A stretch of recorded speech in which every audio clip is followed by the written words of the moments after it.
everyone on board for the 12th lecture of webinar series on sustainable development. In the day of prosperity, be happy. But in the day of adversity, consider God has made the one as well as the other, so that man will not discover anything that will be after him. Ecclesiastes chapter 7, verse 14. It means when things are going well for you, be glad.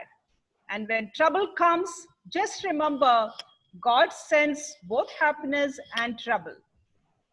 You never know what is going to happen next.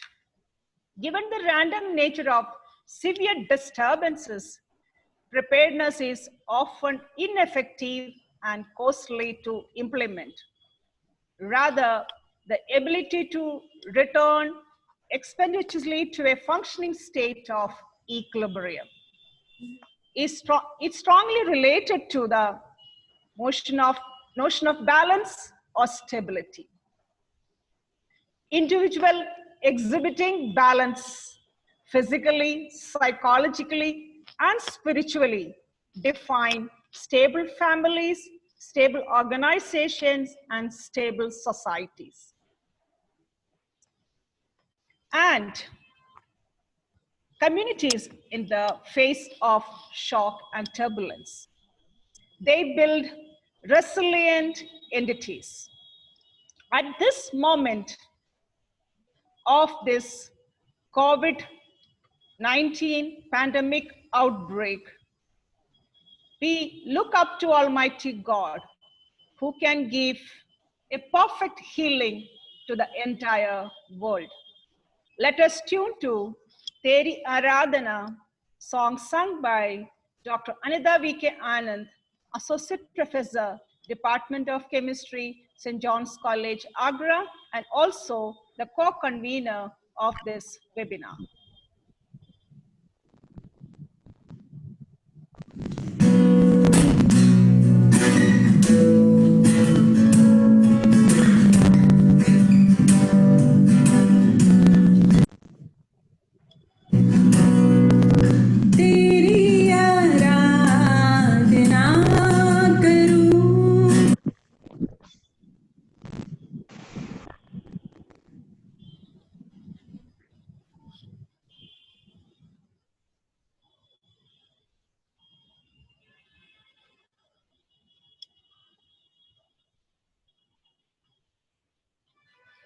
I think there is a problem in screen sharing, Dr. Anida V.K. Anand. You can say a word of prayer. Let us pray. Thank you, Father God, for this time. Thank you for giving us yet another day to live. Thank you and praise you for all your goodness and mercy that we see day after day in our life. Thank you for the air that we breathe. Thank you for the water that you have given us. Thank you for the atmosphere that is around us. We thank you for everything, oh God, for the vegetation, for the animals, and for everything, oh God, that balances nature around us. This is your handiwork, and this is the work of your wisdom, oh God. Lord, we as human beings, we commit ourselves into your mighty hands this day. Ask you to be with us, O Father God. Lord, help us even as we partake of this webinar. Continue to bless each one of us. I very specially commit the resource person into your mighty hands. Be with her even as she speaks. I give you all the glory, honor, and praise. In Jesus' name, I pray this prayer. Amen. Thank you, ma'am, for taking the blessings and grace on this function. Adversity is a fact of life. While occasional mishaps in the course of life is usually well tolerated by the afflicted, severe and unpredicted perturbations could threaten the very sustainability of the productive functions of individuals, communities, otherwise smooth path of success. US Department of Homeland Security defines resilience as the ability of systems infrastructure, government, business, and citizenship to resist, absorb, recover from, or adapt to an adverse occurrence of natural significance. At this moment, I would like to call upon Dr. Padma Malika Hazra, Assistant Professor, Department of Chemistry, St. John's College, Agra, co-convener of this webinar, to introduce our honorable resource person, Dr. Juliet Miranda, our alumnus, distinguished speaker. She is going to address on a chemist guide to mental well-being through COVID times. Dr. Padma Malika Hazra. Thank you, ma'am. I, Dr. Padma Hazra, have the honor to introduce our speaker today, Dr. Juliet Miranda. She is an MSc, PhD, and NET in chemistry, and even an MA in psychology and counseling. She is the HOD of the Department of Chemistry at the Royal College of Arts, Science, and Commerce, which is at Mira Road, Thane. This is affiliated to the Mumbai University. She has a huge experience behind her, 29 years of UG and 19 years of PG. She has 6 publications to her credit, national and international journals. She is the co-author of 2 books, which are in the University Textbook of Chemistry, Concise Graduate Chemistry 4, and University Practical Book of Chemistry, Lab Experiments in Chemistry. Thank you, ma'am. Over to Dr. Juliet Miranda.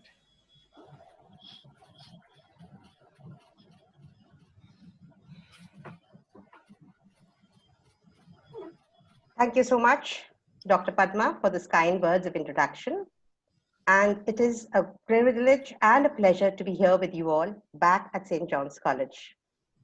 It has been such an inspiring time to be following your webinars, and I would really like to congratulate Dr. Susan, her team, facilitated by the Chief Patron, the Vice Chancellor of Agra University, and the Principal, Dr. S.P. Singh.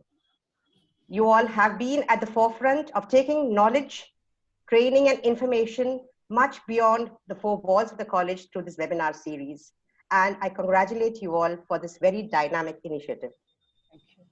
Very correctly, ma'am, you spoke about the hard times that we are going through. And what is really important at such a time is having the resilience to be tiding through this time and the confidence to again pick up the threads and move on. And this is what we are going to be talking about in today's webinar. With these few words, I would like to start with my share screen and my presentation.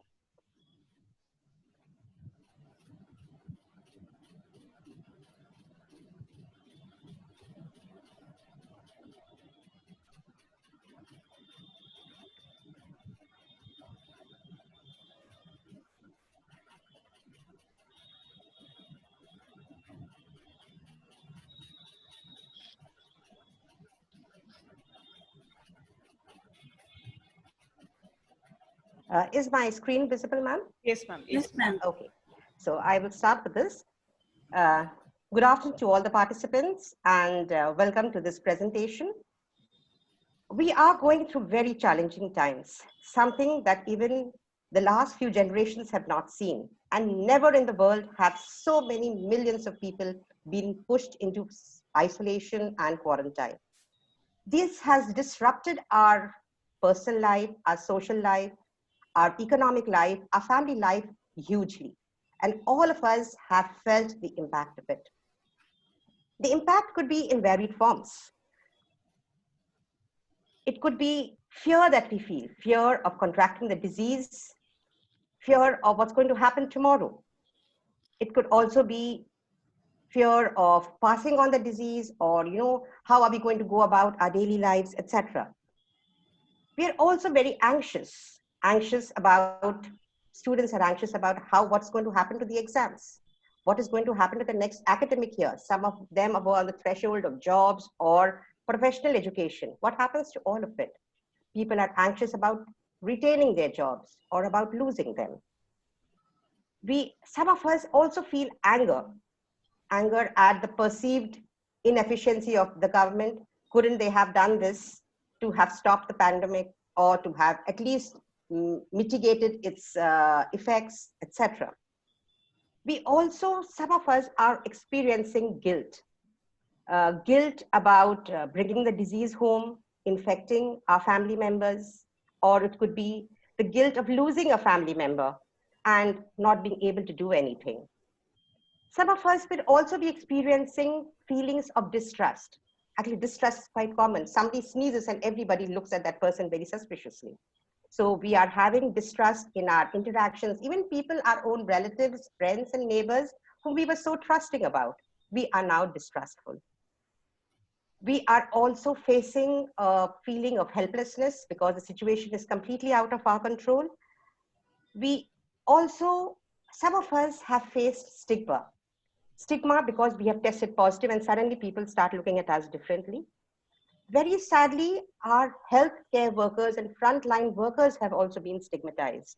Places where they stay, people look at them suspiciously as disease carriers. So even this is something that is causing a lot of impact on our minds. Some of us are also facing strained interpersonal. डॉडी को बुला मैं डांटूंगी जब वो बोली पापा को आप नहा के मैं आपको नाश्ता दे रही हूँ क्या करेंगे Please mute your voices. Please mute your voices. Okay. Some of us have also been facing strained interpersonal relationships. We have been boxed into our homes. There's no outside contact.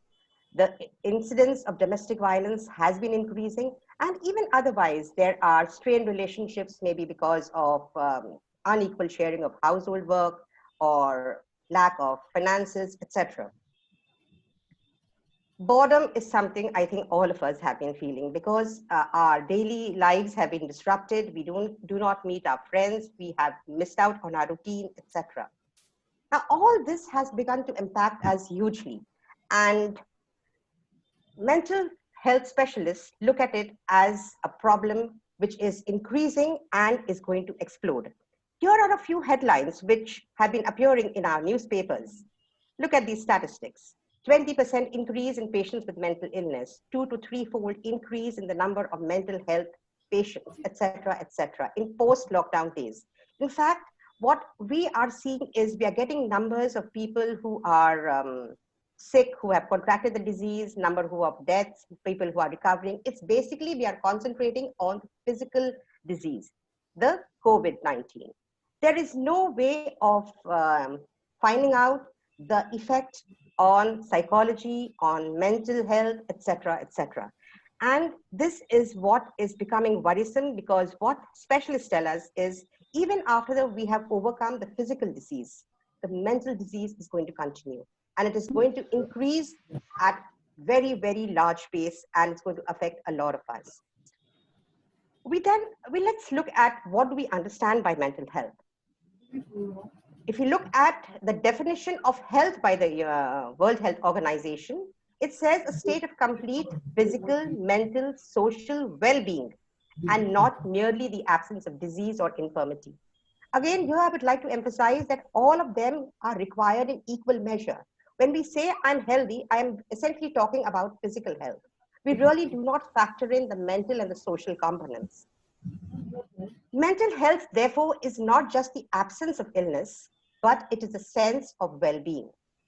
In fact, mental well-being and mental illness are the two extremes or the two extremities on the continuum of mental health. What then do we really understand by mental well-being? Because that is what is going to take us through this COVID times and see that we cope with these stresses better.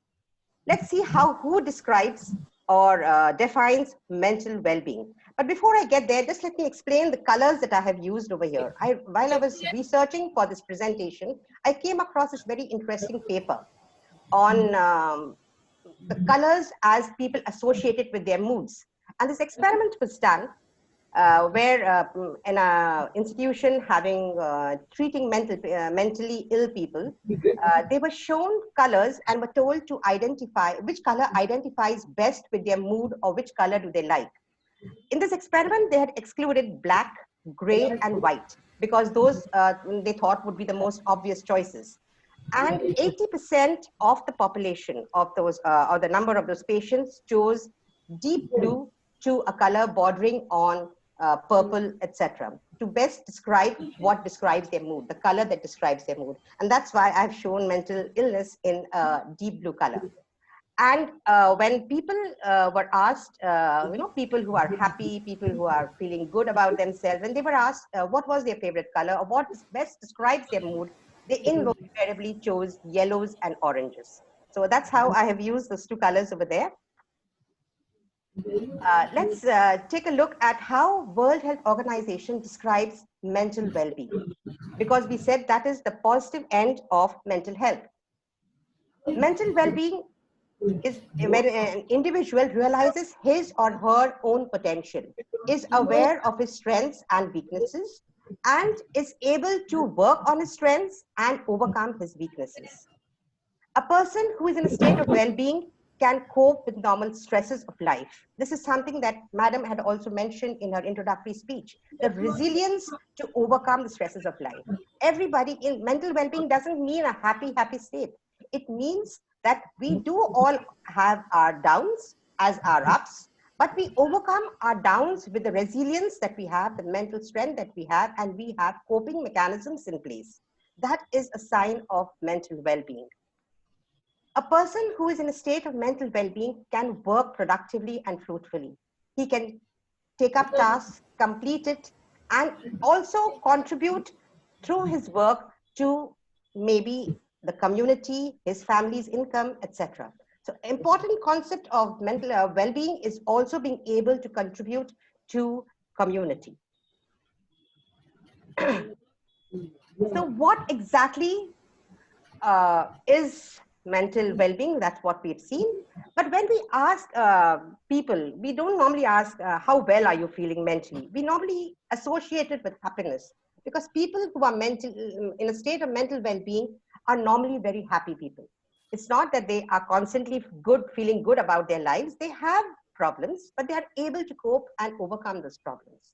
And when we ask people what makes you happy, is, people in all probability would think of an event, or maybe a trip that they made, or maybe a person. No, I'm very happy when I'm with so-and-so person. Or they could even think of a possession, a long desired possession. Oh, I bought that car and it makes me feel so happy. So mostly we associate happiness with events, people, or possessions. But you would be surprised to know that these are mere triggers to happiness. Happiness, by the way, is only a characteristic of mental well-being. Mental well-being is something much more. It is something about life satisfaction. It is something about happiness. It's something about being able to cope with pressures.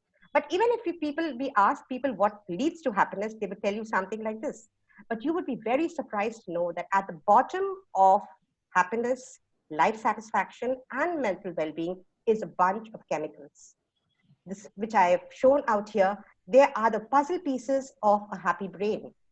These chemicals is what control our moods, our emotions, our feelings, our ability to cope with problems. You remember that movie of Munna Bhai MBBS, where he spoke about the chemical locha in the brain? Well, it's these chemicals which bring about that chemical locha in the brain and which control us so completely. So let's take a look at each of these chemicals. We take up first dopamine, which is also known as the happy molecule. Chemically, it's a derivative of catechol, and it is responsible for feelings of pleasure, and very importantly, it drives the reward and appreciation system of the brain. We all have experienced that when we are praised for something, or we are rewarded, or we get good grades, or we have achieved something, we get a feeling of euphoria. We get a feeling of happiness. We feel we are walking on thin air, and we really can, take on every problem. Well, it's thanks to dopamine which does this. And this is a very unique thing about dopamine is it encourages the brain to repeat that activity. Okay, so if you have done well and in a given activity, your brain encourages you to repeat that activity, get more appreciation, get more pleasure. And we can therefore make our brain feel good about itself, get a lot of self-satisfaction, and be more confident about our activities. But there is also, apart from appreciation and rewards, let's see how we can increase our dopamine levels naturally. We can get high on dopamine through the foods that we consume. Dopamine is present as its precursors in these foods, basically present as tyrosine, which is the precursor from which it is biosynthesized in the brain. Eggs particularly are high on dopamine, and other protein sources like tofu, you have dairy products, cheese, legumes, they are all high on tyrosine, which is the precursor to dopamine. Another very potent source of dopamine is velvet beans. It's also known as kovich or kovage, and in Hindi it is called conch ke beej. I really do not know how it's pronounced, but it's given as conch ke beej. And this is very high on levodopa. And levodopa is used to treat Parkinson's, which is a problem due to lack of dopamine in the brain. But this particular seed is used in Ayurvedic medicine for increasing dopamine levels. Just a word of caution, however, over here, that although this has very high concentration of levodopa, in high proportions, this seed powder can be toxic. So please do not take it without proper medical supervision. We can also increase dopamine through the foods that we eat.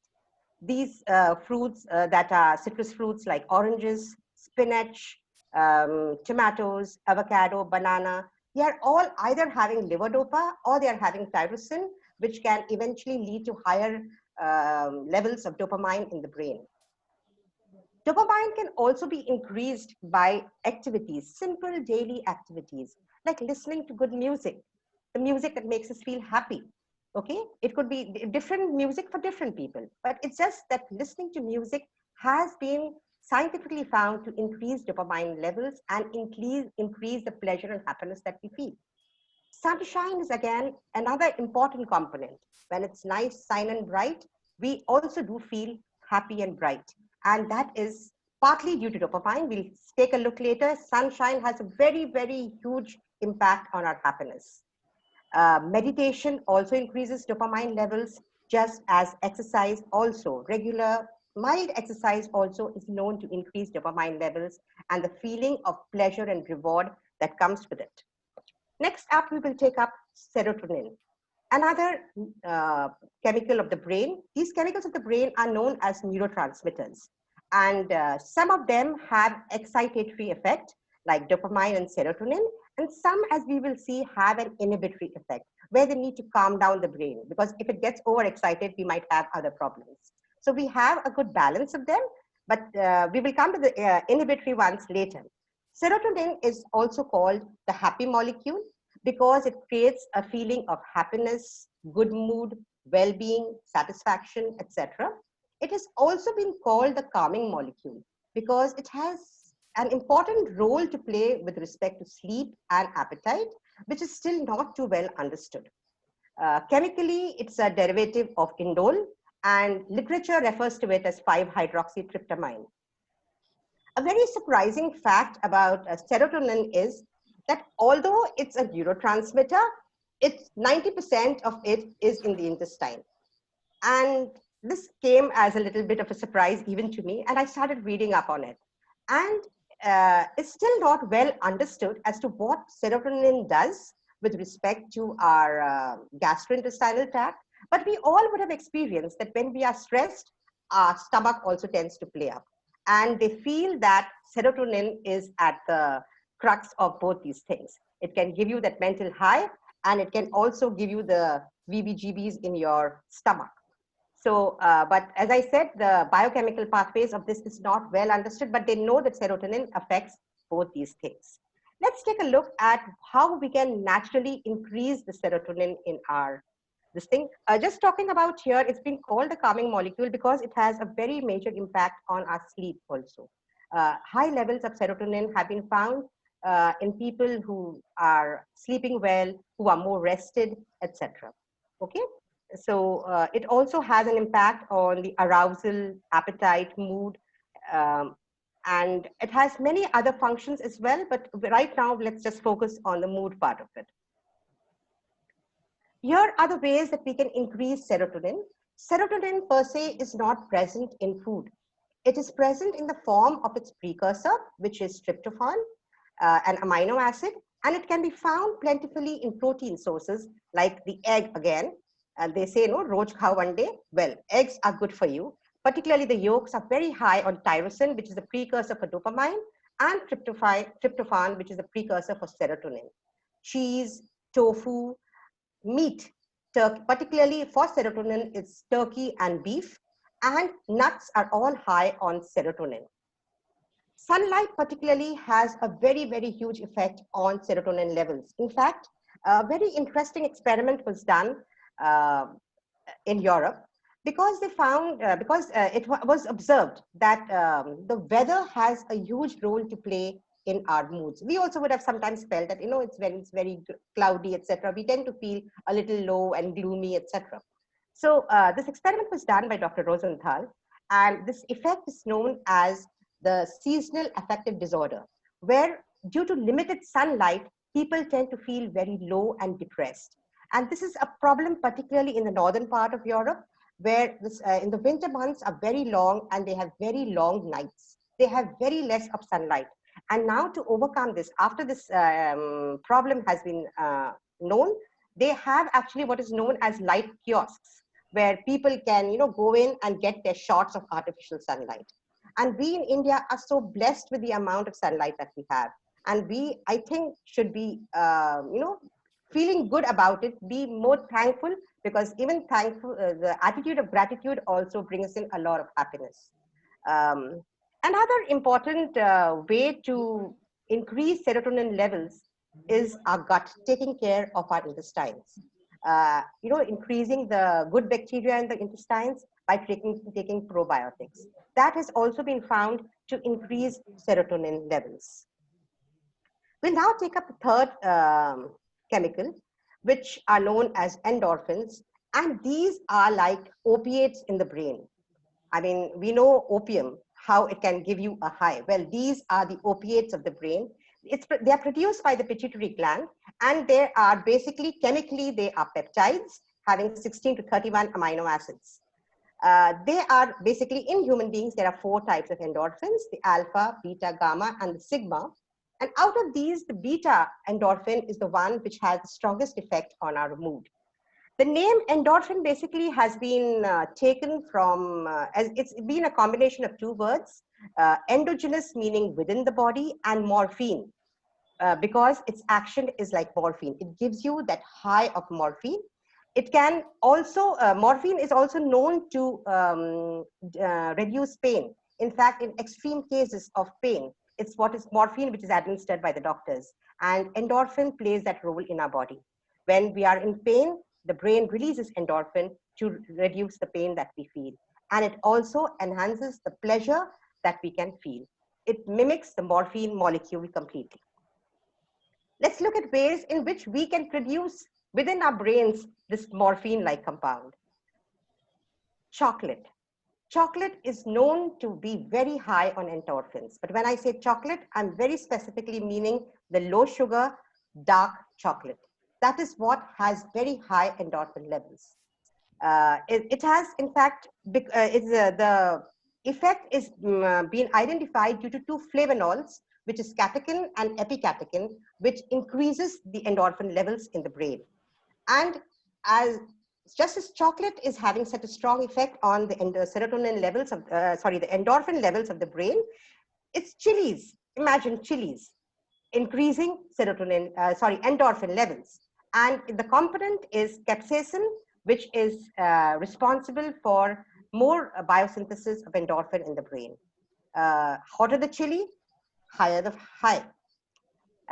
The resveratrol in red wine has also been known to increase the endorphin levels. Your other activities also can increase endorphin levels. It's music, exercise, sex, and body massage, all are known to increase endorphin levels. So by adopting these various methods, we can get that pleasurable feeling more often and for longer periods of time, especially when we are feeling low. Reach for that piece of dark chocolate. Go have a nice masaledar vegetable or a sabzi or a sambar, and maybe have a small drink of wine too, if it is permissible. Let's take a look at the next one, the GABA and the glutamate. This are often referred to as the yin and the yang of the brain because they are very opposite in their action, but they are complementary. The glutamate is the excitatory chemical, and the GABA, which is the gamma aminobutyric acid, is the inhibitory one. Together, they control the mood. They keep it at a balanced level. If any one of them increases, then the brain either gets overexcited or it gets inhibited. High levels of GABA, as we can see, would lead to more self-control, relaxation, and can even lead to sedation. And on the contrary, glutamate would lead to over amount of excitation. That's why for children who are ADHD affected, the hyperactive children, it is particularly said not to give them foods which are having glutamate in them. It's because they are already in a state of their brain is already in a state of hyperactivity, and glutamate foods should be avoided. Let's take a look as to how we can help keep this balance of GABA and glutamate in the body. Glutamate is a non-essential amino acid in the sense that it is synthesized by the body itself in the form of glutamic acid, and it is also the precursor to GABA. GABA is formed from glutamic acid by the enzyme glutamic acid decarboxylate. As we can see, it just has one extra carboxylic group, which is removed in the presence of this enzyme, and it can be converted into glutamic acid. So we look at the various foods and lifestyle by which we can help maintain this GABA glutamate balance. GABA can be well maintained with the help of fermented foods. In India, we have a lot of fermented foods in the form of idli, dosa, and our dokla, etc. Also having yogurt. Kefir is a fermented milk drink which is had particularly in Russia and Central Asia. Also fermented pickles are good.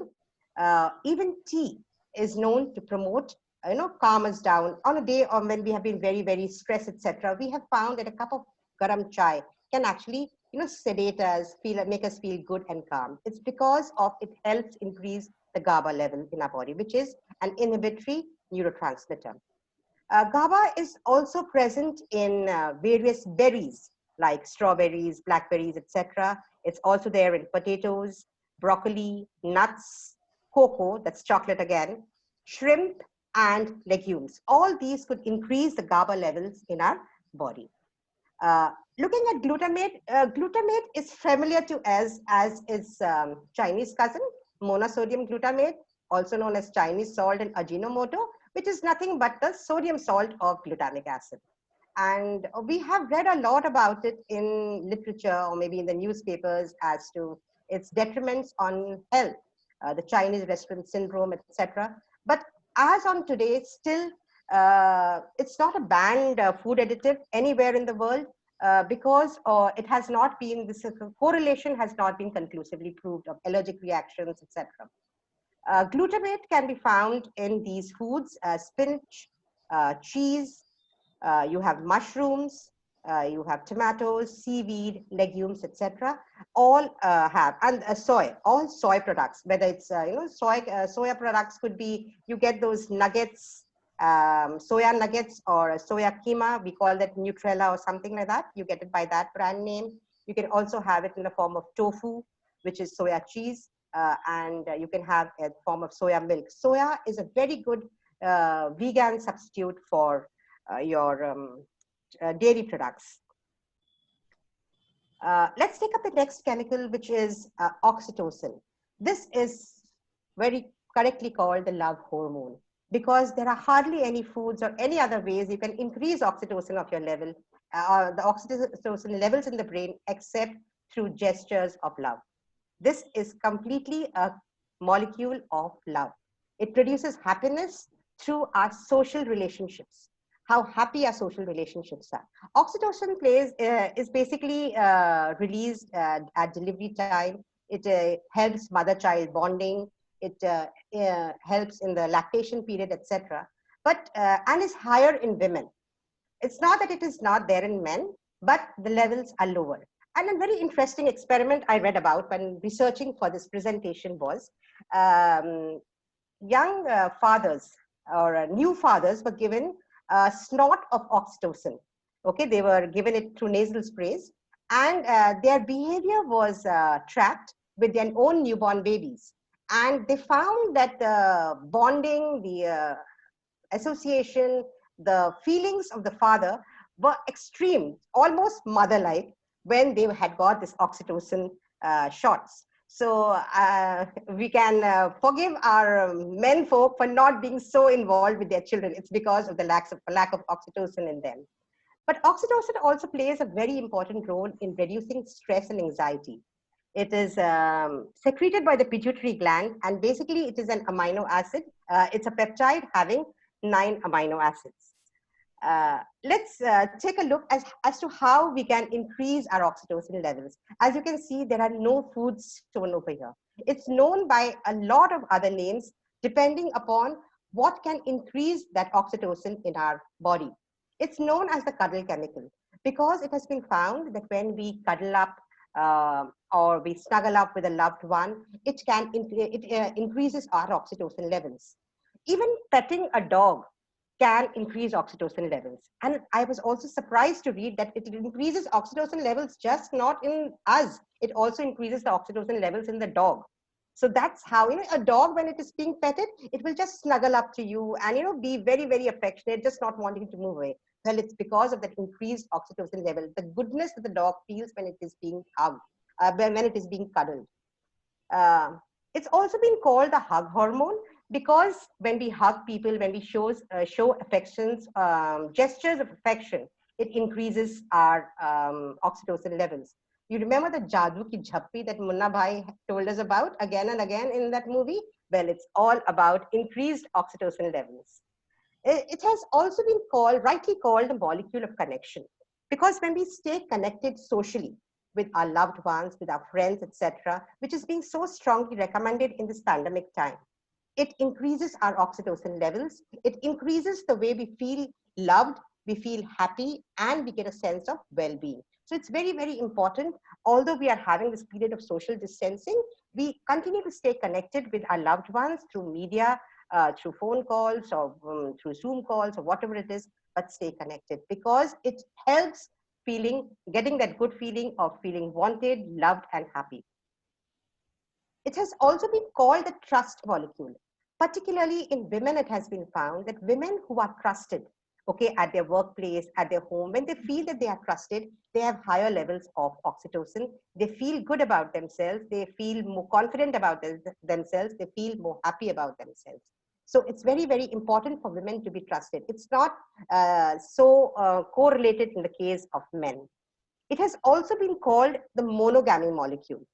A strange name for a molecule, because it has been found that people who have high oxytocin levels are essentially in monogamous relationships because of the underlying factor of love. Because when they love somebody, they prefer to spend time with that one person rather than moving around. And that is why it has been called the monogamy molecule. It's also been very correctly called the moral molecule, because it has been found that when you have high levels of oxytocin, you naturally behave in morally accepted ways of society. It is more in tune with the morally accepted ways of society. And that's why it's been also called the moral molecule. So to keep your oxytocin levels high, we know what we need to do. We need to stay more connected, feel loved, give love, stay connected, and stay happy. Let's take up the next molecule, which is cortisol. This, let me tell you, is the antithesis of oxytocin. In fact, as the point number 5 tells you, it has an inverse relationship with oxytocin. If oxytocin levels are high, cortisol will be low, and vice versa. It's the stress hormone. We have other stress hormones in the form of adrenaline and noradrenaline also, but this particular one I'm taking up over here because it also affects our moods very strongly. So the stress hormone is a very required hormone because it helps our body deal with stress as and when it comes. It helps, it's also known as a fight and flight hormone, preparing our body to deal with the stress or to move away from the stress. And therefore, it becomes a required chemical. But what is detrimental is that when, because of external factors, we tend to feel stressed all the time. The stress button doesn't go off, and cortisol levels remain perpetually high in our bodies. This leads to a huge impact on our physical and mental health. It can lead to weight gain, hypertension, and a host of other lifestyle diseases. It's also been at the bottom of increasing cardiovascular problems, etc., etc.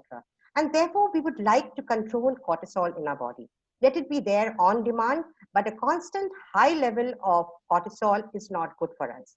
And we need to bring it down to keep away from anxiety, depression, and other physical health problems that result from cortisol. So let's look at how we can, through our various foods and activities, reduce the level of cortisol in our body, because we do not want to have the perpetual feeling of anxiety or depression. One of the best ways to control cortisol is sleep. Get good 7 to 8 hours of sleep, preferably at night in the dark hours, because that leads to a more undisturbed sleep. We need to, for getting a good undisturbed sleep, maybe we need to maintain a good sleep hygiene in the form of, not having caffeine too close to bedtime, or, switching off all distractions. Particularly in today's day and age, we have our distractions in the form of our screens, be it our mobiles, our laptops, or the TV. So switch off those distractions, avoid all activity, hyperactive activity like exercising or, getting into a heavy discussion, etc., closer to bedtime. If these things are avoided, the mind is, getting sedated on its own, and it can sleep better. Another way of keeping our cortisol levels down is being socially connected. You remember I said social connectedness leads to higher oxytocin, and higher oxytocin leads to lower cortisol. So being socially connected becomes very, very, very important, because it's going to lead to lesser amount of stress within the body, and it can lead to more happiness. Also important is having a lot of fun, because when you are, whatever it gives you, having a good laugh, etc., because it has, when you are going to be happy and, in a state of fun, etc., it's very difficult to continue feeling stressed. We all feel relaxed and relieved at those times. So it's important to be, participating in activities that give us happiness and fun. Also, cortisol can be brought down by foods like chocolate. Again, there it's really good for us. Having the garam chai, we know that when we come home very stressed and tired, having that cup of hot tea really makes us feel relieved and relaxed. It's because it helps slash the cortisol levels in our mind. It can also bring down, you can also bring down cortisol through fruits like pears, pomegranate, bananas, etc. And now I would like to focus on these 3 supplements which are there, which help bring cortisol levels. They are being traditionally used in medicine to bring down cortisol levels. The first is fish oil. Fish oil, as you get them in capsules, but it is also naturally present in fishes like mackerels and sardines. And it is really very, very proven, very useful in bringing down stress levels. Your vegetarian substitutes for fish oil could be nuts like walnuts and almonds. Even flax seeds and chia seeds are high on omega-3 fatty acids, which are found in fish oil, which is responsible for bringing down the cortisol levels.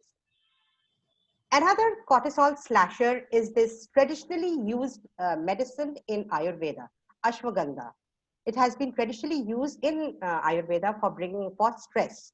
And it has a bunch of alkaloids and steroids and saponins, which together are responsible for bringing down our cortisol levels. However, there's one issue with ashwagandha, good as it is, it can be a little addictive because of the high percentage of alkaloids in it, and therefore it is best to use it under medical supervision. Another good way of dealing with stress is our queen of herbs, Tulsi. Tulsi has chemicals known as osimermosides, which help cut cortisol levels. Tulsi is also high on, very surprisingly, it's high on omega-3 fatty acids, the ones that we spoke about in fish oil. So it has both these components, osimermosides, which help cut cortisol, as well as your omega-3 fatty acids, which bring down cortisol levels. So, different ways in which we can use tulsi, add it to our foods. We can add it to our sharbats, etc., or even making a kada out of it. It's very, very helpful for us. Even on a daily basis, we can consume this, and it is a nice way of relieving stress and bringing down cortisol levels. Let's take up these two happy hormones, which are essentially sex hormones. And again, the percentage of this is higher in women because they have a more pronounced role with respect to development of secondary sexual characters and pregnancy. But it is not to say that they are not present in men, and they have any lesser effect with respect to moods.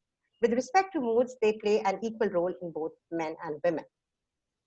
It protects against anxiety, irritation, and keeping a mood stable. It also supports what is known as the endocannabinoid system, which I shall be talking a little later. But basically, we have heard of cannabis, marijuana. Well, these are chemicals that give us a high. And you'll be very surprised to know that these chemicals are actually produced in the brain. And that is what is known as the endocannabinoid system. And our estrogen and progesterone actually support this endocannabinoid system. These two hormones also increase the formation of serotonin and support endorphins. So it has multiple ways in which it is supporting our mental well-being. It is supporting the endocannabinoid system. It by itself is making us happy. It is increasing the serotonin formation, and it is also increasing the activity of endorphins. Therefore, it's very, very important to see that these hormones are well balanced within us. Also, a point over here is very high estrogen levels can bring down progesterone levels. So these two hormones need to be well balanced. These are ways by which we can have a good balance of both these hormones. Seeds like flax seeds, pumpkin seeds, etc., can bring in a good balance of estrogen, progesterone. Also having vegetables, you can see a whole range of them: carrots, sprouts, spinach, broccoli, fruits, proteins. All of these, basically a healthy diet, which is strongly recommended. We constantly keep recommending it for a physical health.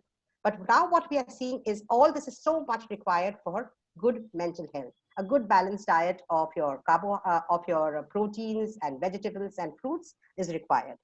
Also, cortisol is having a negative or an inverse relationship with these two happy hormones. If cortisol is high, your estrogen and progesterone levels fall.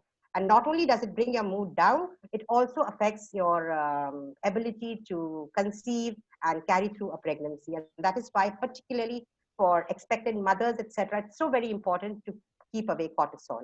Please remember to do all that can be done to keep away cortisol, reduce cortisol levels in your mind, particularly if you are in that stage of life. Another important and actually a little different sort of requirement is to have a food storage containers which are BPA free. BPA is a monomer used to make polymers. It's bisphenol A. And please look out for this, particularly when you're buying your food storage containers, because this monomer is quite cheaply available, and very often it is used to make our even food storage containers, whether it is polyethylene or polystyrene or whatever it is. This is added because it helps bring down the cost of the product. So look out for food containers which are BPA free, because it is very, very strong correlation between BPA and the levels of estrogen and progesterone in the body. We take up the last of these chemicals, anandamide, a very interesting name. This was actually found, I had just mentioned the endocannabinoid system. The endocannabinoid system was being investigated because there was this huge drug problem in the 80s, 70s, 80s, and 90s among the youth in America. And a lot of research was going on to check out the biomechanisms by which cannabis is affecting the brain and what can be best done with respect to when they are in rehab, etc., to overcome the withdrawal effects of it. And research was going on in that direction when they were trying to investigate as to what is the effect of cannabis or marijuana on the brain. They found that the receptors for cannabis were already existent in the brain. And that got them thinking that if the receptors already exist, that means the brain is producing certain chemicals for which the receptors have been made. And that is the time they discovered Anandamide. They called it Anandamide. It was given by the American scientists. They derived the name from the Sanskrit word Anand, which means divine bliss. And that's how it got its name, Anandamide. It is as lately discovered as 1992 by accident when they were trying to treat cannabis addiction. And it has been found that it mimics cannabis. It can give you the same sort of high. It is chemically a very, very complex compound, arachidonyl ethanol amide, and it is biosynthesized from arachidonic acid, which is basically an omega-6 fatty acid. Let's take a look as to how we can increase this chemical in our minds to give us that sense of euphoria and bliss, because rather than take it artificially, we can do it through our activities, through taking the right foods. We can also get this euphoric feeling. Here are some bliss enhancers. I would like to particularly talk again about dark chocolate. A lot of work has been done with dark chocolate, and they have found that dark chocolate is very, very highly responsible for Anandamide levels. That is why when you feel low, just reach for that piece of dark chocolate. Dark chocolate has been found to have certain N-acetyl ethanol amines, which have been found to be having the same action as Anandamide. They can attach themselves to the same receptors. Plus, dark chocolate also has another important effect. Anandamide basically is produced in the brain on demand, but it is very short-lived because it is destroyed by this enzyme, which is known as fatty acid amide hydrolase. And what dark chocolate does is it inhibits that enzyme. So it prevents the destruction of the Anandamide, which is produced in the brain. So dark chocolate plays two important roles. It gives you chemicals that are mimicking the effect of Anandamide, plus it is stopping the degradation of Anandamide by that enzyme. And that's why dark chocolate, eating a piece of dark chocolate, we have this chocolate cravings when we are feeling low. Please do take that piece of dark chocolate, but ensure that it is dark chocolate, less of sugar, more of cocoa. Another important way of increasing the Anandamide levels is through essential oils. Burning those candles of essential oils and getting the smell of it, inhaling it can have an effect. But we can also consume these through oregano. It's present, this component called beta-caryophyllene. It's a sesquiterpene. It is present in cloves, in pepper, in oregano, etc. And we can consume these things and thereby increase Anandamide levels. Beta-caryophyllene helps again act on that enzyme which destroys your Anandamide. So it helps in increasing the Anandamide concentrations in the brain. We then have this oils, seed oils like your safflower oil or your sunflower oil, olive oil, etc. have linoleic acid. And linoleic acid again has been found to increase Anandamide levels. Foods that increase Anandamide levels could be potatoes, tomatoes, onions, broccoli are known to increase Anandamide levels. Another way to increase Anandamide levels is through exercise. Exercise earlier was thought, till maybe about 2000 was thought to give you that high, the runner's high, through increased endorphins and dopamine. But now it has been successfully proven that it is very largely due to the Anandamide levels. And 10 minutes of exercise can increase your Anandamide levels, and it peaks after 20 minutes. So, 20 minutes of rigorous activity can increase that feeling of happiness and well-being in us. Last, I would like to talk about these very interesting substance called black truffles. They are a very rare form of mushrooms and very highly prized because they grow underground. In fact, it grows somewhere in Europe, and they actually train dogs and pigs to sniff out these mushrooms and dig them out, and they are very costly. These are the only foods which actually have Anandamide in them in very large quantities, and maybe that's the reason they are so prized, or maybe because they're so difficult to get that they are very highly prized. But they are very costly, and if you do get your hands on some black truffles, do get the Anandamide hide with them. I will now just end my presentation with this little checklist that I have made, which comprehensively gives us all the various ways in which we can increase these happy chemicals in us. And what we would notice is that all these things are recommended for a good physical health. Because for many of us, when we talk of health, we're only essentially talking about physical health. We actually give mental health a backseat. We really do not understand how important it is to be mentally fit or mentally in a state of mental well-being. You could be in perfect physical health, but if you are not in a state of mental well-being, what happens is you tend to feel low, you tend to feel listless, you don't feel motivated enough to do your work. So however physically fit you are not being able to do anything much because you are not in a state of mental well-being. Your social relationships are being affected because you're not in a state of mental well-being. So it is very important to have a good balanced diet, to lead a healthy lifestyle, get good exercise, do things that keep you involved and happy, your hobbies, pursue a hobby, get good amount of sunlight, be socially connected. And I think we're not only going to be physically fit, we're going to be socially fit, and we're going to be mentally fit too. And it's going to lead to overall holistic good health. With this, I will end my presentation. And thank you so much once again for this opportunity. And thank you so much once again for being back at St. John's College. Thank you for the wonderful talk, ma'am. Now it's a question answer time. I would request our honorable co-conveners, Dr. Rajavi John, Dr. Mohammed Anis, Dr. Ananda V.K. Anand, Ramkumar Saraswat, Dr. Padma Hazra, Dr. David Mercy, and Dr. Mahima Habil Mercy to ask questions. It would be my pleasure. Okay, thank you very much, ma'am, for very informative and valuable presentation. The chemical or hormones which are responsible for well-being and how their level can be maintained in the body naturally.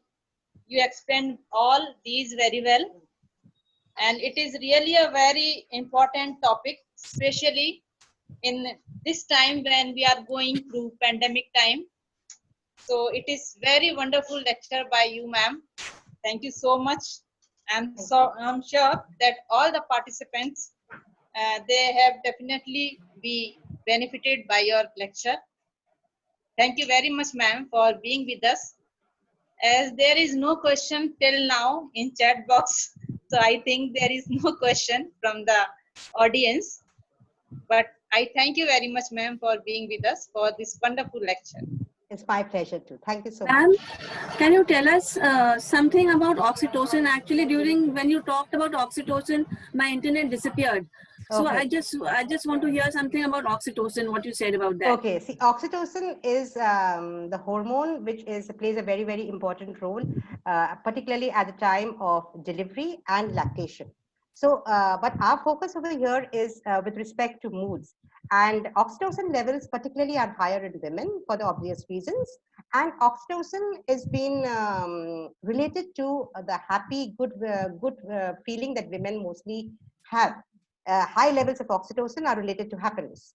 And we can increase our oxytocin levels, not as much by food, but through gestures. It's the only neurotransmitter that we notice is not food dependent. It is dependent on our social connectedness. It is dependent on how well we connect with people around us. It is when we are, hug people, when we cuddle people, when we show gestures of love and affection, when people show it to us, it increases our oxytocin levels. And even some simple thing that a woman who is trusted, okay, feels good about herself, is more confident, and it has been associated again with high oxytocin levels. So oxytocin is basically a relationship molecule, a molecule whose concentrations can be increased by increasing our social connectedness, by being, even having a pet can increase oxytocin levels. Good afternoon, Dr. Very Juliet. valuable. Good afternoon, Dr. Juliet. This is Annie Thomas. Oh. It's very nice to see you. I just want you to just specify. You said when you have coffee or you have tea, especially a garam chai, you feel really nice. But how much is too much? Actually, yeah, that's a very good question because Because excess it's of very anything, addictive. and excess of anything is bad. And particularly people in our age group, I mean, the working class people, we tend to have a lot of teas at work. So yes, this is a very good question. Normally, what is recommended is 2 to 3 cups of tea, and preferably if you can keep out the sugar and milk, it has higher benefits. Thank you so much, Juliet. Yeah. We'll try to follow it. Bye-bye. Bye-bye. Thanks for being there, Annie.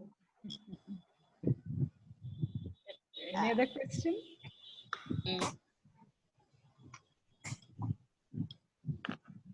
Ma'am, there is one question from Rupa Rao. Okay. Can diet change help people who are already experiencing depression or anxiety? Can a diet change help people who are already experiencing depression or anxiety? Rupa, yes, it can help. This type of help would be good when we are in normal health and we are trying to improve our levels of neurotransmitters. If the case of depression and anxiety is very, very severe, then maybe we would require supplements in the form of medication. But diet can only help us. It wouldn't be a detriment. This could help us, but whether it would be able to relieve the amount of anxiety and depression when we are already in a very severe case, it may not be that helpful, because our level of depression and anxiety has reached a level where we would require some medication. So if you're in a very severe case of depression and anxiety, just thinking that I'm going to eat good food and I'm going to get well, it may not be enough. So it depends on the level of depression and anxiety. We may need to seek help if it is very severe. We may need to reach out to a psychiatrist. Ma'am, is soya good food? Yes, I have constantly said soya is a very good vegetarian substitute for your protein, because otherwise particularly your dopamine, serotonin, etc. are present in a lot of non-veg food, and your soya becomes a very good substitute to give you these proteins, because they are all basically amino acid precursors. Yes, ma'am. Thank you. Your talk has been wonderful, very informative. Thank you so much. And even the presentation was very good. Thank you once again. And I would like to thank my daughter, who helped me a lot with preparing the PPT. And there is another question from Sarika Chabria. Yeah. And she's asking the role of melatonin on darkness hormone in mint. Sarika Chabria. Melatonin plays a very important role. It is a light dependent chemical, and it plays a very important role with respect to our sleep. That is why when I had mentioned getting sleep, it's best to get your sleep in the midnight hours, because melatonin is more active at that time and your sleep is more undisturbed. But for people who are doing night shifts or etc., who need to sleep in the day, it's advised that you at least make the room as dark as possible. That would ensure that you get better sleep. Would that answer your question? Darkness has a positive relationship with melatonin, and melatonin has a positive relationship with sleep. Yeah, welcome. Any other questions? Okay. Okay, then any other questions from our staff members? Okay, then thank you, ma'am, very much for a wonderful interactive section. And especially your presentation was, like Dr. Padma said, it was wonderful. And it was very interesting to see even your presentation along with your talk. You talked about the impact of COVID-19 on the physical as well as the mental well-being of a person. Like you talked about all the various fear, anxiety, anger, guilt, distrust, which all each one of us feel, and especially the helplessness and the stigma attached with these COVID warriors and COVID patients, and those who are on the forefront. And again, I felt happy to see your presentation with the color combination which you have connected with the mental well-being of a person, and especially being the chemistry you talked about the various chemicals and involved with our system to keep our both body and mental well-being. Thank you very much for being with us. Thank you very much. Although we were junior to you, but again, thank you very much. Yesterday we had Dr. Vinny Gupta, and today we have Ma'am you, Dr. Juliet Miranda. You were classmates since your school days. Yesterday, I came to know that. So wonderful to hear both of you, and you are very cheerful and happy person. We also, when you talked about, that to be joyful and happy all the time. A person who herself is so happy and joyful, is really a model, I think, to imbibe, to follow. Thank you very much for being with us, ma'am. Thank you so much. Thank you. Out of thanks, I would request Dr. David Danish Mercy, co-convener of this webinar and assistant professor, Department of Chemistry, St. John's College, Agra. Thank you, ma'am. Thank you, ma'am. It's my privilege to propose the vote of thanks on this occasion. First of all, I'd like to give glory to our Almighty God for making this occasion a wonderful one. I extend my vote of thanks to our Honorable Vice Chancellor, Sir, Professor Ashok Mittalji, for giving his concern for conducting this international webinar series, being the 12th webinar chapter of this. I extend my sincere gratitude to our Principal, Sir, Professor S.P. Singh Ji, for blessing this occasion and giving his support and encouragement to us. I also thank to our special speaker, Dr. Julia Miranda, HOD Chemistry of the Royal College of Arts, Science and Commerce, Mumbai University, for giving us such detailed and informative lecture on a chemist's guide to a mental well-being through a COVID time. This topic has enriched the audience with knowledge in this field, ma'am. Ma'am, you have wonderfully explained the mental health and the well-being during the COVID-19 and what we can do to cope up with like anxiety, distress, anger, guilt, fear, helplessness, stigma, which is attached with it. Thank you, ma'am. I again give you a great vote of thanks. Thank you for this, or I'd rather say for giving us a jadoo ki chappi, as you said, for this. I extend my thanks to our HOD, Dr. Susan Verghese, for guiding, inspiring, and motivating us on each step to uptake this and conduct this webinar series. I also extend my thanks to our co-conveners, Dr. Rajavi John, Dr. Mohammad Anis, Dr. Shalini Nelson, Dr. Anita V.K. Anand, Mr. Praveen Tyagi, Mr. Ram Kumar Ji, Dr. Padma Malika Hazra, and Dr. Mahima Habil Masi for their unconditional support and cooperation. In the last, as no event can be successful with a single person, so I extend my big thanks to all the participants who attend this webinar and for making this event successful and meaningful with your contribution. Lastly, I also thank the technical team for making this webinar run smoothly and effectively. May God bless you all. Thank you all. Thank you, ma'am. Thank you. Stay home, stay happy, and stay healthy. Some participants are asking for today's and yesterday's presentation. What I would like to talk to you is that it is their intellectual property. So, but with their permission, we are going to get uploaded this onto the YouTube. So from there, you can avail it. Is it okay, ma'am? Yeah, it would be fine. Okay. Thank you very much for being with us, all of you. Good afternoon.